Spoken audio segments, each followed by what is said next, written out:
오늘은 25절까지 보려고 하는데 우선 4절까지만 읽겠습니다. 그때에 야곱이 애굽에 곡식이 있음을 보고 아들들에게 이르되 너희는 어찌하여 서로 바라보고만 있느냐. 야곱이 또 이르되 내가 들은즉 저 애굽에 곡식이 있다 하니 너희는 그리로 가서 거기서 우리를 위하여 사오라. 그러면 우리가 살고 죽지 아니하리라 하매 요셉의 형 10사람이 애굽에서 곡식을 사려고 내려갔으나 야곱이 요셉의 아우 베냐민은 그의 형들과 함께 보내지 아니하였으니 이는 그의 생각에 재난이 그에게 미칠까 두려워함이었더라.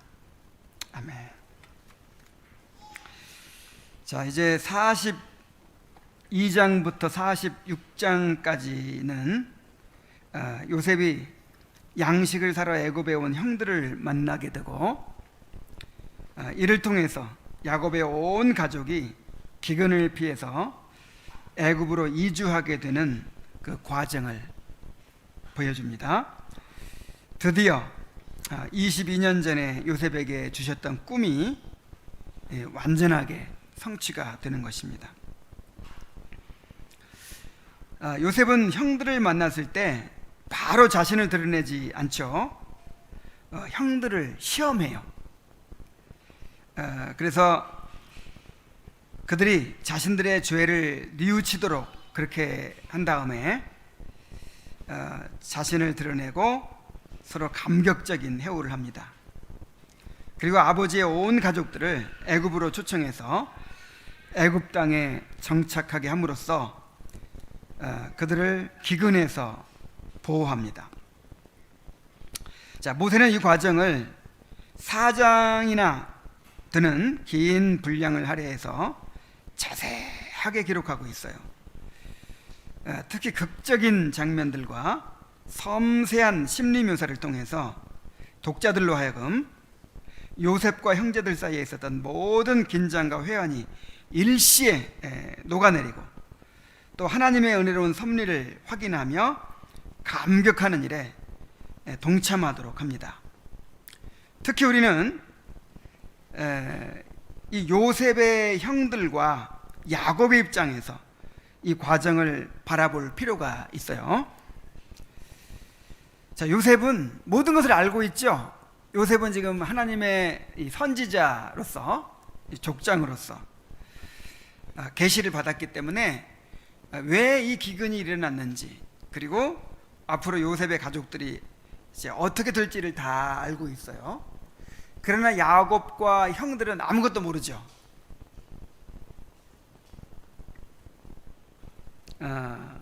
지금 우리도 마찬가지입니다.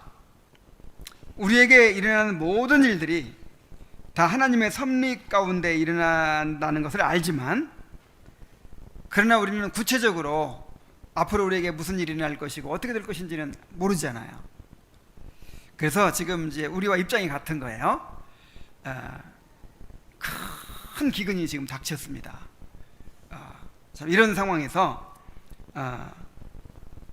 그들이 이제 어떻게 행하는지를 살펴보면서 우리도 지금 우리는 하나님의 섭리 가운데 살고 있는데 우리가 한 걸음 한 걸음을 어떻게 믿음으로 살아야 할지를 이제 생각을 해보아야 합니다. 본문을 통해서 함께 살펴보도록 합시다.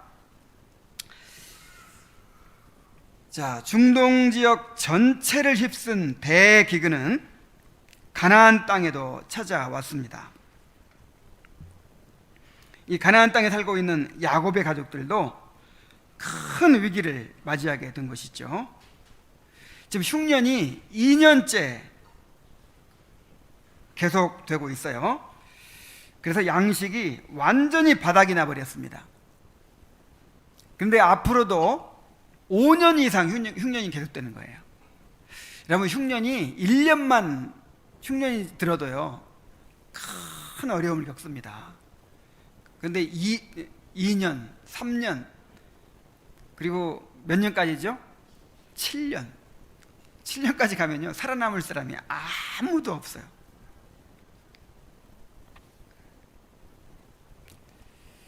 자, 이렇게 약속의 땅에 살고 있는 하나님의 백성들도 기근을 만났습니다.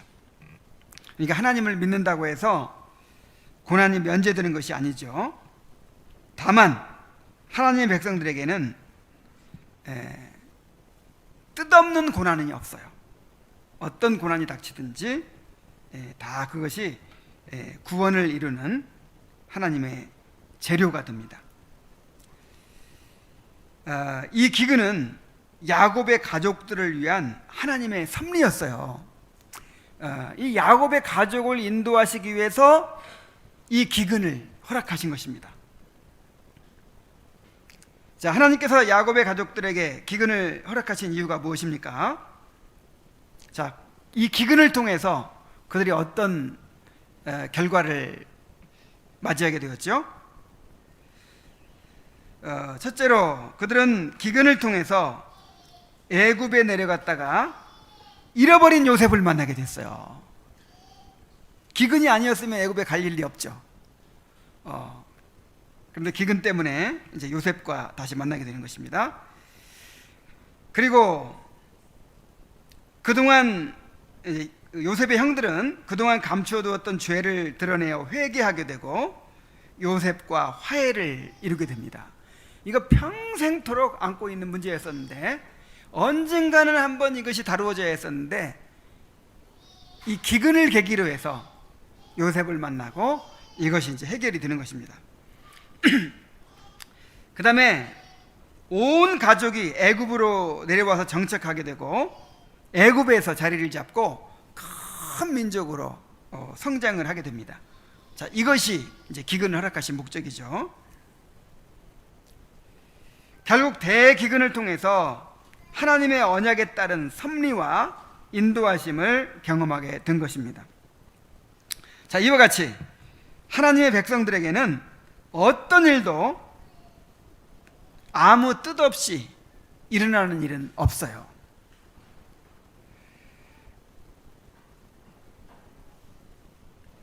어떤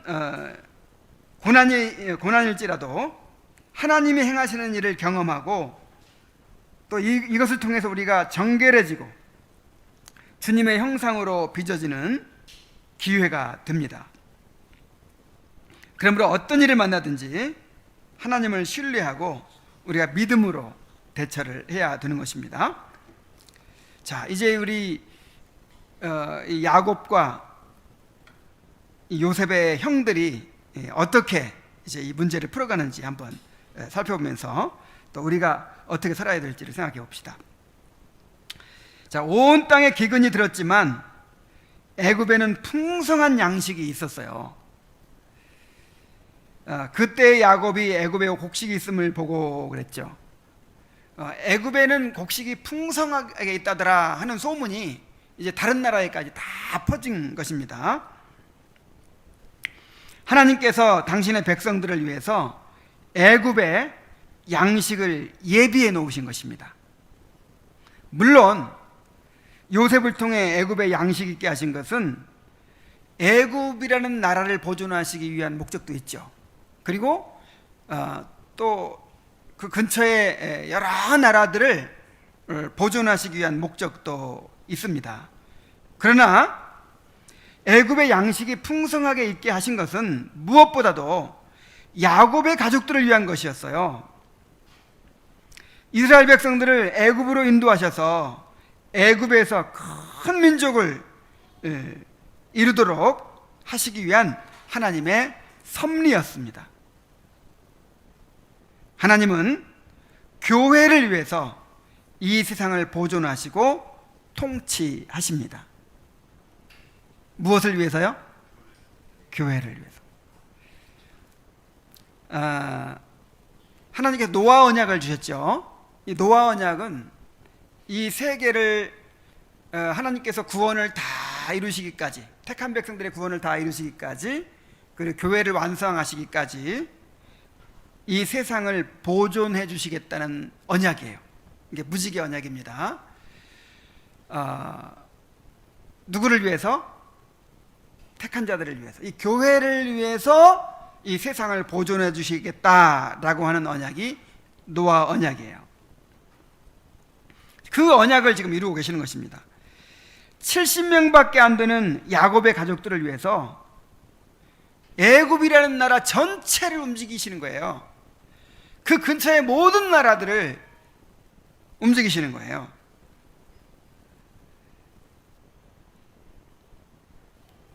이와 같이 하나님은 오늘날에도 교회를 위해서 이 나라를 보존하고 통치하십니다.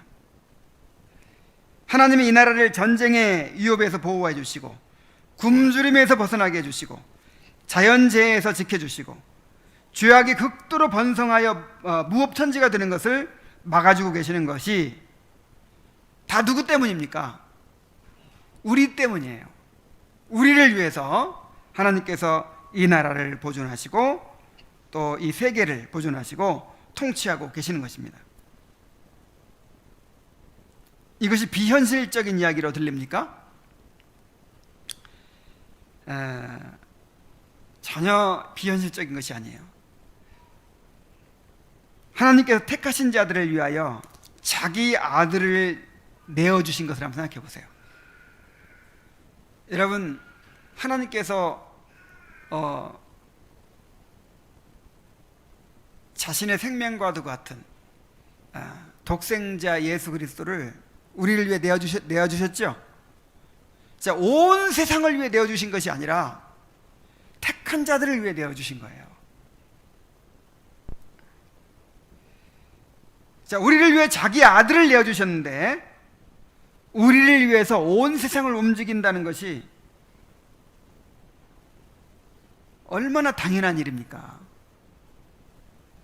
로마서 8장 32절에 보면은 자기 아들을 아끼지 아니하시고 우리 모든 사람을 위하여 내어주시니가 어찌 그 아들과 함께 모든 것을 우리에게 은사로 주지 아니하시겠느냐 그랬어요.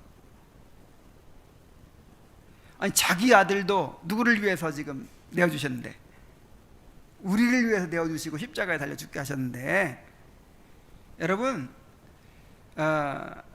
이 악인들도 악한 날에 다 적당하게 지으셨다 그랬어요. 세상에는 모든 나라들, 모든 사람들 결국 다 이 구속 사역에 쓰임 받도록 하나님께서 지금 세상에 두신 것입니다. 우리를 위해 존재하는 거예요. 자, 이제 야곱은 양식을 사오도록 이제 아들들을 애굽에 보냅니다. 자, 1절 하반절부터 봅니다. 아들들에게 이르되 너희는 어찌하여 서로 바라보고만 있느냐.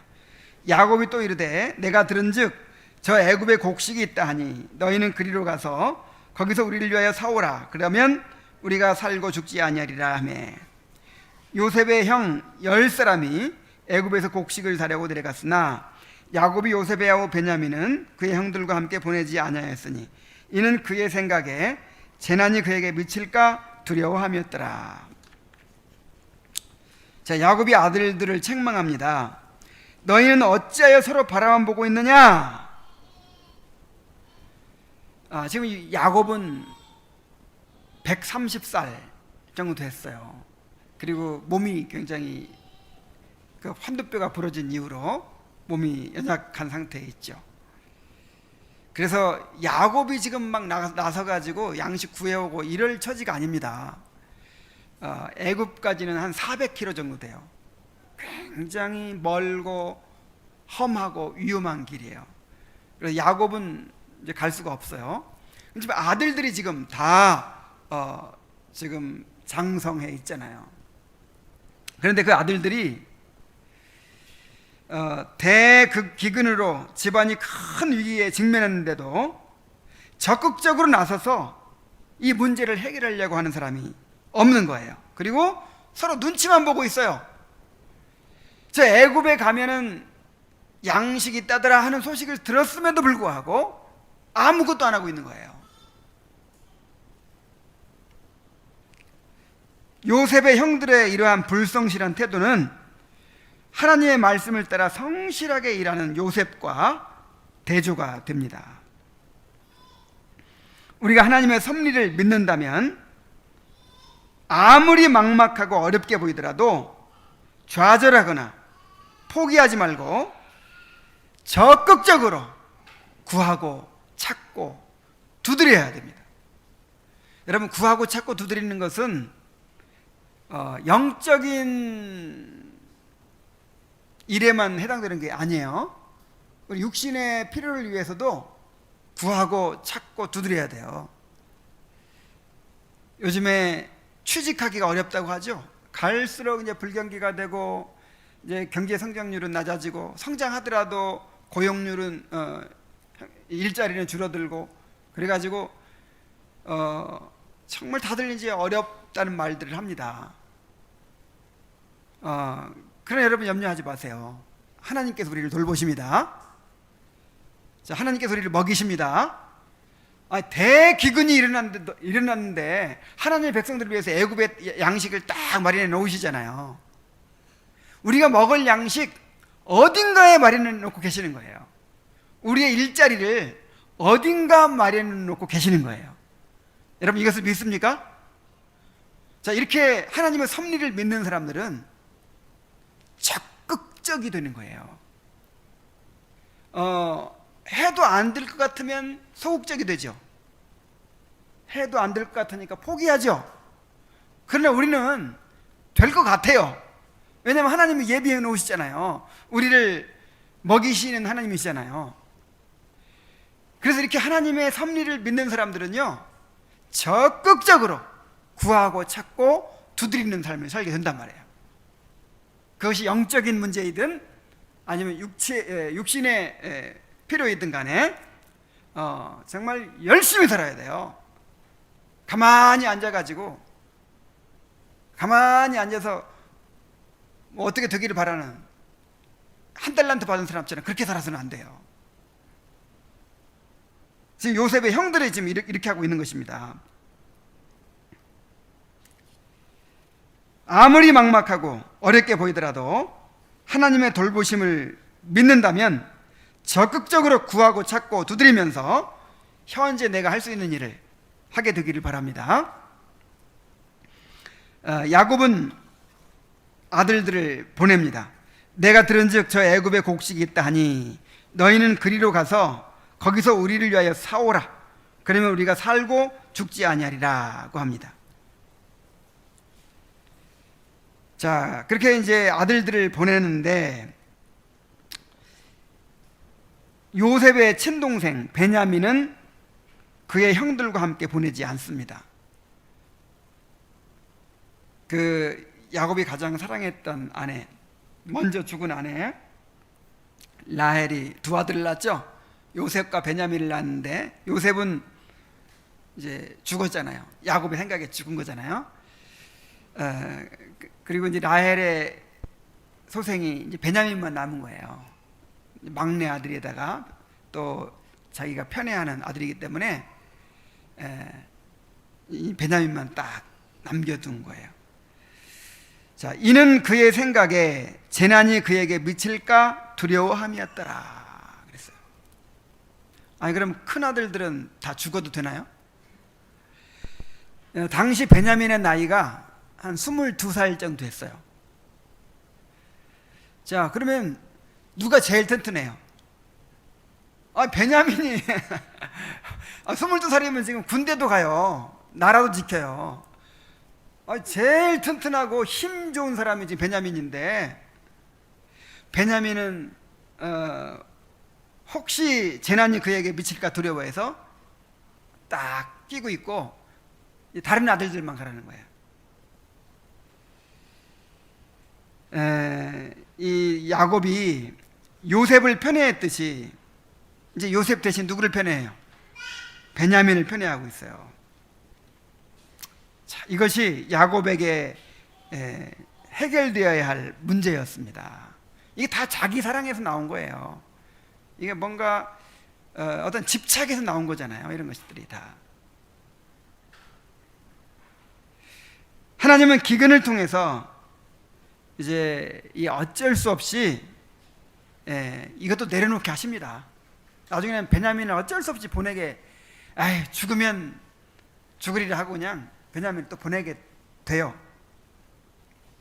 기근을 통해서 이런 것들을 해결하시는 거예요.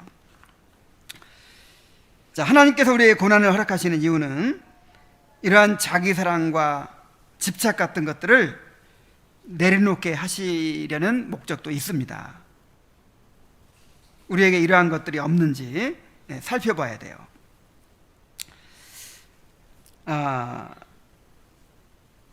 이 베냐민을 제외한 10아들이 이제 양식을 사기 위해 요셉 앞에 나오게 되었습니다. 5절부터 봅니다. 이스라엘의 아들들이 양식 사러 간 자 중에 있으니 가나안 땅에 기근이 있음이라. 때에 요셉이 나라의 총리로서 그 땅 모든 백성의 곡식을 팔더니 요셉의 형들이 와서 그 앞에서 땅에 엎드려 절하매 요셉이 보고 형들인 줄을 아나 모르는 체하고 엄한 소리로 그들에게 말하여 이르되 너희가 어디서 왔느냐? 그들이 이르되 곡물을 사려고 가나안에서 왔나이다. 요셉은 그의 형들을 알아보았으나 그들은 요셉을 알아보지 못하더라 그랬어요. 당시 애굽에는 각국에서 양식을 사러 온 사람들이 많았습니다. 요셉의 형들도 이들 가운데 섞여서 이제 요셉 앞에 나왔습니다. 그때 요셉이 나라의 총리로서 그 땅 모든 백성에게 곡식을 팔았다고 했습니다. 뭐 요셉이 일일이 돈 받고 팔진 않았겠죠. 이제 그 일을 요셉이 주관했다 그런 뜻이죠.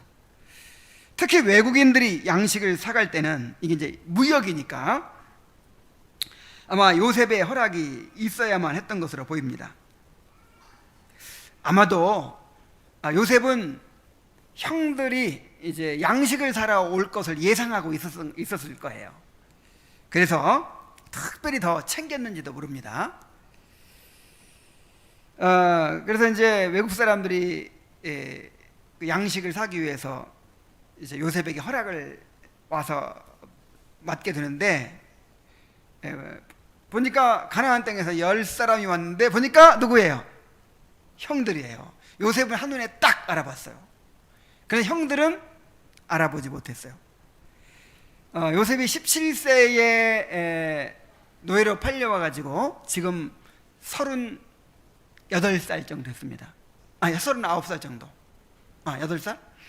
그러면서 30세에 총리가 되고 그 다음에 7년 풍년이 들고 2년 흉년이 들었으니까 39 정도 됐죠. 그러니까 한 22년 정도 지난 거예요. 그리고 이제 이 가나안 사람들은 수염을 기르거든요. 수염 깎이는 거를 아주 수치로 생각해요. 근데 애국 사람들은 수염을 싹 깎아버립니다. 뭐 그런 거라든지 또 애국인의 이제 의복을 입고 그렇게 애국 사람처럼 꾸미고 있었겠죠. 그래서 이제 못 알아본 거예요. 그리고 설령 우리 요셉 비슷한데 이렇게 생각했다 하더라도 어떻게 이 노예가 어린 노예가 애굽의 총리가 되어 있으리라고 생각을 했겠습니까? 그래서 형들은 요셉을 알아보지 못했습니다. 자, 그런데 요셉의 태도를 보세요. 요셉은 형들에게 자신을 감추고 그들을 엄하게 신문합니다. 9절에 봅니다. 요셉이 그들에게 대하여 꾼 꿈을 생각하고 그들에게 이르되 너희는 정탐꾼이라 이 나라의 틈을 엿보려고 왔느니라. 그들이 그에게 이르되 내 주여 아니니이다. 당신의 종들은 곡물을 사러 왔나이다. 우리는 다 한 사람의 아들들로서 확실한 자들이니 당신의 종들은 정탐꾼이 아니니이다. 요셉이 그들에게 이르되 아니라 너희가 이 나라의 틈을 엿보러 왔느니라. 그들이 이르되 당신의 종 우리들은 12형제로서 가나안 땅 한 사람의 아들들이라. 막내 아들은 오늘 아버지와 함께 있고 또 하나는 없어졌나이다. 요셉이 그들에게 이르되 내가 너희에게 이르기를 너희는 정탐꾼이라 한 말이 이것이니라. 너희는 이같이 하여 너희 진실함을 증명할 것이라. 바로의 생명으로 맹세하노니 너희 막내 아우가 여기 오지 아니하면 너희가 여기서 나가지 못하리라. 너희 중 하나를 보내어 너희 아우를 데려오게 하고 너희는 갇혀 있으라. 내가 너희의 말을 시험하여 너희 중에 진실이 있는지 보리라. 바로의 생명으로 맹세하노니 그리하지 아니하면 너희는 과연 정탐꾼이니라 하고 그들을 함께 3일을 가두었더라. 사흘 만에 요셉이 그들에게 이르되 나는 하나님을 여기까지 보겠습니다. 자, 요셉은 자기에게 엎드려 절하고 있는 형들을 바라보면서 자신이 꾼 꿈을 생각했다고 했어요.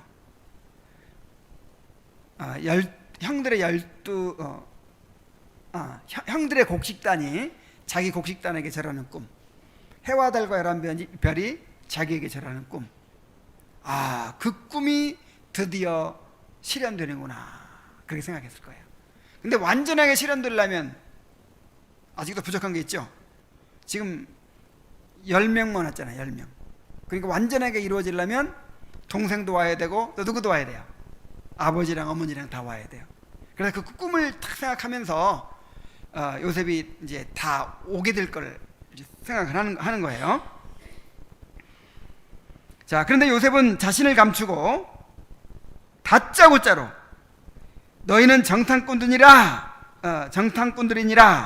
이 나라의 틈을 엿보러 왔느니라 하고 그들을 아주 엄한 목소리로 신문을 하는 거예요. 자, 그들이 누구라고요? 정탐꾼이라고. 정탐꾼 요즘 말로 하면 간첩이에요. 간첩. 여러분, 간첩은 죽입니다. 살려두면 안 되는 거예요. 그래서 너희들은 정탐꾼들이니라 이 말을 들었을 때 이 요셉의 형들은 청천벽력 같았을 거예요. 아이고 우리는 죽었구나 그랬을 거예요. 그래서 이제 이 사람들은 사색이 돼가지고 내 주야 아니니이다. 당신의 종들은 공물을 사러 왔나이다. 우리는 다 한 사람의 아들로서 확실한 자들이니 당신의 종들은 정탐꾼이 아니니이다 하고 막 애걸복걸을 막 합니다.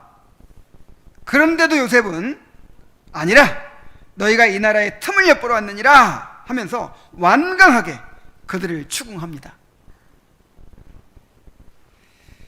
그들은 자기들이 정탐꾼이 아니라는 것을 증명하기 위해서 자신의 가족사까지 자세하게 이야기합니다. 우리들은 12형제로서 가나안 땅 한 사람의 아들들이라. 막내 아들은 오늘 아버지와 함께 있고 또 하나는 없어졌나이다. 차마 노예로 팔아먹었나이다. 이렇게는 못하고 없어졌나이다. 이렇게. 그래서 요셉은 너희가 진실하다면 너희 중 하나를 보내어 집에 있는 아우를 데려오게 하고 나머지는 그동안 인질로 갇혀 있으라고 합니다. 만일 막내 동생을 데려오지 않으면 너희들은 정탐꾼이 틀림없다는 것입니다. 그리고는 그들을 3일간이나 감옥에 가둬버립니다. 우리는 지금 다 아니까 아무것도 아니죠. 그런데 지금 이 형들의 입장을 한번 생각해 보세요. 이게 완전히 죽은 거예요. 완전히. 이 애굽이라는 큰 나라의 총리가 우리를 정탐꾼으로 의심하고 지금 감옥에 가두는 거예요. 꼼짝없이 죽은 거예요. 어쩌다가 이렇게 됐나 하면서 뭘 생각했을까요? 자기들이 지은 죄를 생각했겠죠. 자, 요셉이 왜 이렇게 형들을 가혹하게 대하고 있는 것일까요? 자기를 노예로 판 형들에게 복수하려는 것일까요?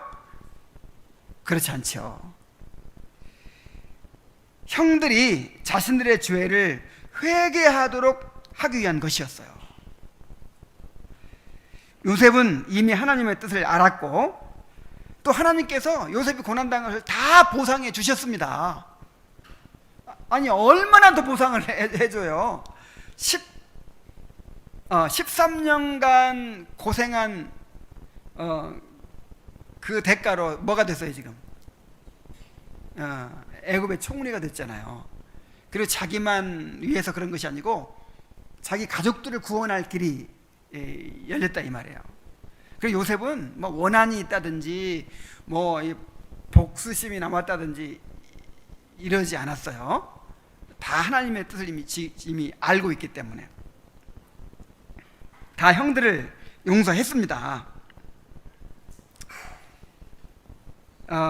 결국 또 하나님께서 형들이 자기를 노예로 팔았기 때문에 애굽에 오게 되었고 애굽의 총리가 된 거 아닙니까?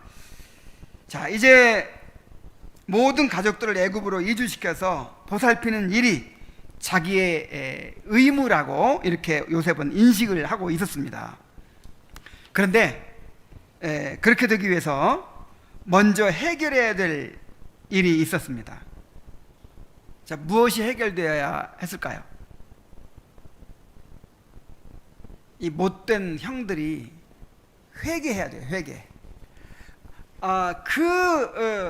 죄를 그대로 안고 그냥 없었던 일처럼 이렇게 또 애굽에 와가지고 살아요? 그럴 수는 없는 거예요. 죄를 회개하고 서로 용서하고 화해하고 완전히 이제 주님 안에서 하나가 돼야죠.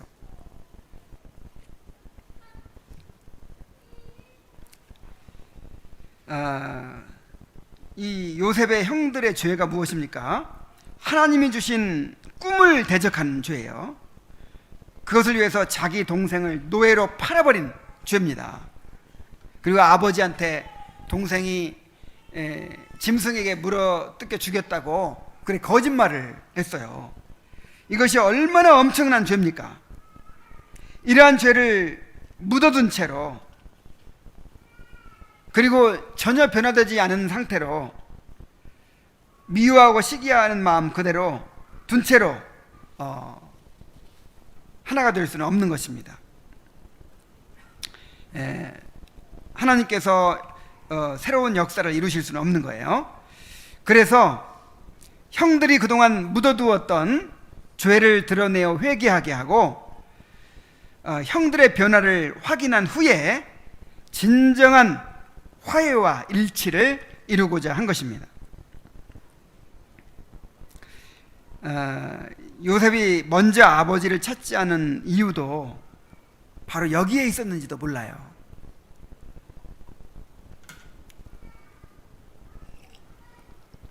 제가 지난주에 14년 만에 아버지를 만나게 되었다 그랬는데 제가 실수했어요. 잘못 얘기를 했어요.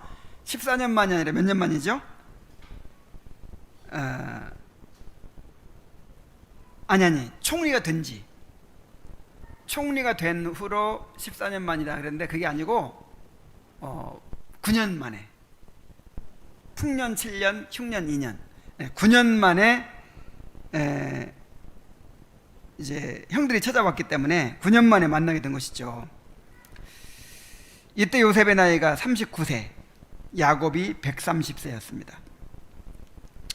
요셉은 가나안 땅에도 기근이 들었을 것이기 때문에 형들이 양식을 얻기 위해서 자기 앞에 나타나게 될 것을 예상을 하고 있었어요. 왜냐하면 꿈을 꾸었기 때문에 이제 요셉이 지금 총리가 되어 있잖아요. 그러니까 총리 앞에 와서 절하게 될 것을 내다보고 있었던 거예요.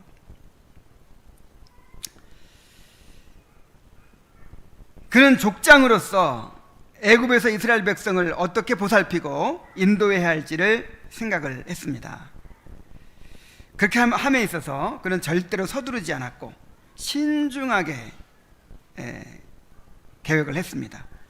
그리고 잠잠히 인내하고 기다렸습니다. 형들이 올 때까지. 그러니까 막 자기가 서둘러서 총리 됐으니까 이제 우리 아버지 모셔와야겠다 막 이렇게 하지 않고 하나님의 인도하심을 이렇게 기다린 것이죠. 자, 이제 한편 곤경에 처한 요셉의 형들은 이것이 자기들의 죗값이라고 자기 입으로 고백을 합니다. 21절부터 봅니다. 그들이 서로 말하되 우리가 아우의 일로 말미암아 범죄하였도다. 그가 우리에게 애걸할 때에 그 마음의 괴로움을 보고도 듣지 아니하였으므로 이 괴로움이 우리에게 임하도다. 르우벤이 그들에게 대답하여 이르되 내가 너희에게 이 아이에 대하여 죄를 짓지 말라고 하지 아니하였더냐. 그래서 너희가 듣지 아니하였느니라. 그러므로 그의 핏값을 치르게 되었도다. 지금 요셉의 형들이 자기들이 지금 그렇게 막 우리는 간첩이 아닙니다, 우리는 확실한 사람들입니다 하고 막 애걸복걸해도 들어줘요, 안 들어줘요? 안 들어주고 그냥 감옥에 쳐넣어버렸어요. 그래서 죽게 생겼어요 지금. 이런 일을 당하는 것을 보면서, 자기들이 이렇게 억울한 일을 당하는 것을 생각하면서 자기들의 죄를 떠올리는 거야. 맞아, 그때 우리 동생 요셉이 그렇게 형들 제발 나를 살려달라고, 제발 나를 아버지한테 돌려보내달라고 그렇게 애걸복걸 하는데도 불구하고 그를 들어주지 않고 기어이 그냥 노예로 팔아버렸잖아요. 정말 인간으로서 할 수 없는 짓을 했잖아요.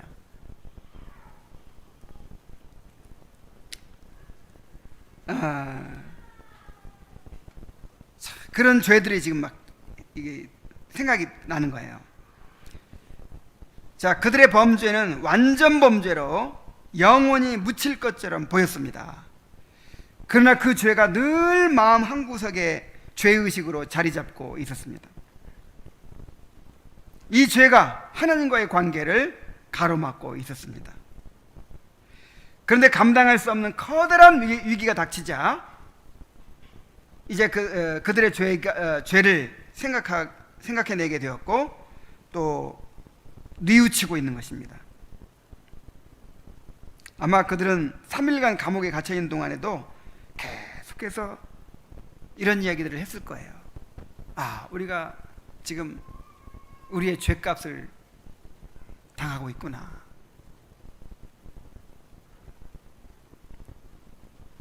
하나님께서 고난을 주시는 이유 가운데 하나는 이렇게 자신을 돌아보고 회개하도록 하기 위한 것입니다. 물론 모든 고난이 죄에 대한 심판으로 오는 것은 아니에요. 그러나 어떤 이유로 고난을 당하든지 우리는 가장 먼저 자신을 돌아보고 회개해야 합니다. 야고보서 5장에 보면은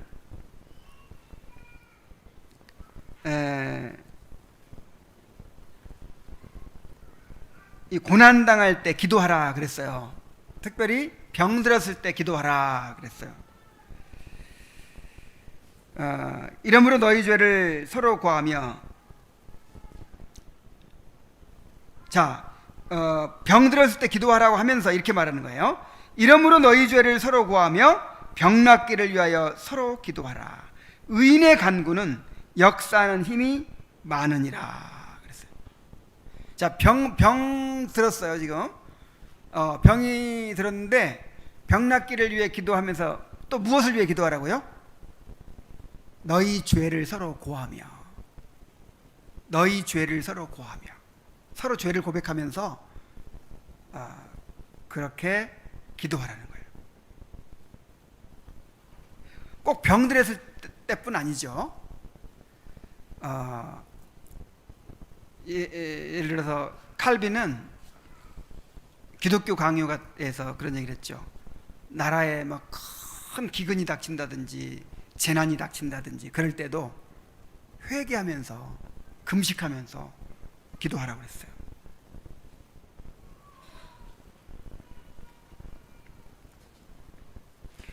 자, 그러면서 의인의 간구는 역사하는 힘이 많으니라 그랬어요. 자, 누구의 간구가 역사하는 힘이 많아요? 의인의 간구가. 여기서 의인은 죄가 없는 사람을 가리키는 것이 아니고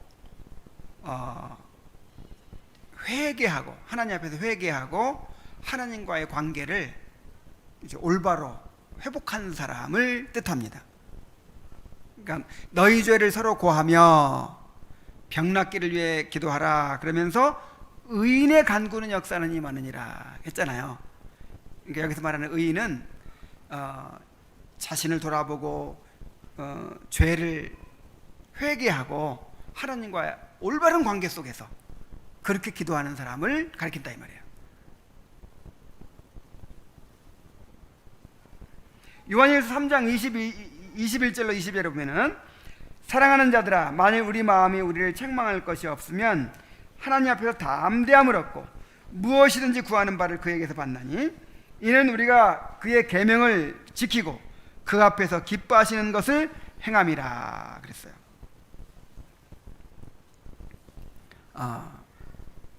그러니까 우리 마음 가운데 거리낌이 없도록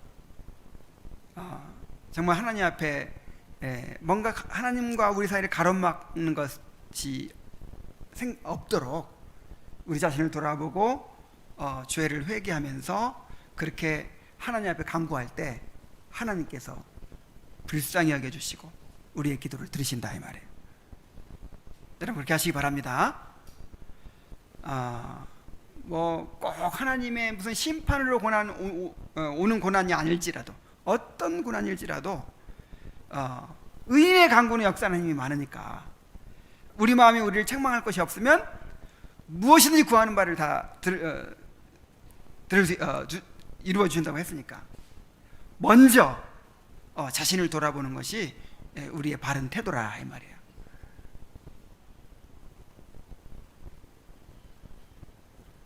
밭에 씨를 뿌리기 전에 딱딱하고 메마른 땅을 쟁기로 갈듯이 하나님은 고난을 통해서 우리 마음을 갈아엎으시고 부드럽게 만드십니다. 고난을 통해서 낮추시고 회개하게 하십니다. 그러므로 고난을 만날 때는 자신을 돌아보고 회개하면서 하나님의 은혜를 구해야 되는 것입니다. 이제 결론을 맺겠습니다. 저는 오늘의 본문 가운데서 두 가지가 마음에 남았어요. 하나는 하나님은 죄를 결코 그대로 두지 않으신다는 사실입니다. 하나님은 요셉의 형들의 죄를 그냥 넘어가지 않으시고, 물론 요셉이 넘어가지 않은 거죠. 근데 이게 이제 하나님께서 요셉을 통해서 이렇게 하신 거예요. 그 죄를 드러내어 회개하도록 하셨습니다. 그래서 그냥 아무도 모른다고 해서, 나만이 알고 있다고 해서 이게 없어져 버리는 문제가 아니고, 하나님은 우리 안에 있는 죄를 드러내서 하나님 앞에 자백하고 결국 회개하기를 원하시는구나 하는 것을 우리가 알 수 있어요. 그러니까 언젠가는 다루십니다. 그 죄를 언젠가는 반드시 다루세요. 그리고 또 하나는 하나님은 죄인들에게 얼마나 자비하신가 하는 사실입니다. 자, 요셉의 형들은 정말 못된 놈들이죠. 동생을 죽이려고 하고 살인 미수에다가, 그리고 노예로 팔아버리고 아버지한테는 짐승에게 물려 죽었다고 거짓말하고, 그리고 그냥 완전 범죄로 그냥 그렇게 수십 년을 살아왔어요. 그래서 그 벌로 마땅히 죽어 마땅하잖아요.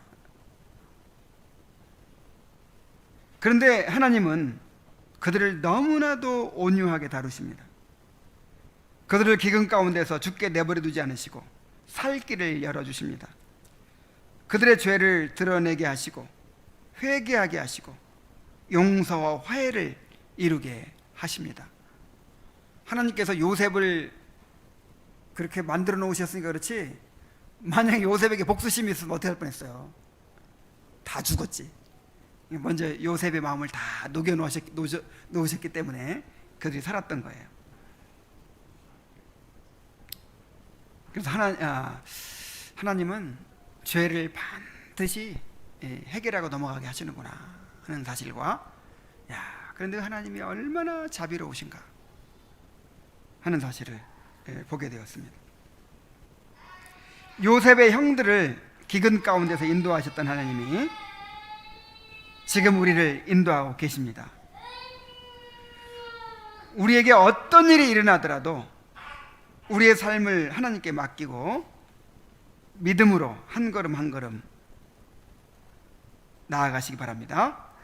무엇보다 하나님 앞에서 우리 자신을 돌아보고 겸손히 회개하는 성도들이 되시길 바랍니다. 네, 기도하겠습니다. 하나님 아버지, 오늘 특별히 요셉의 형들의 입장에서 이 본문을 살펴보면서 하나님이 정말 그 요셉의 형들의 죄를 어떻게 다루시는지를 보았습니다.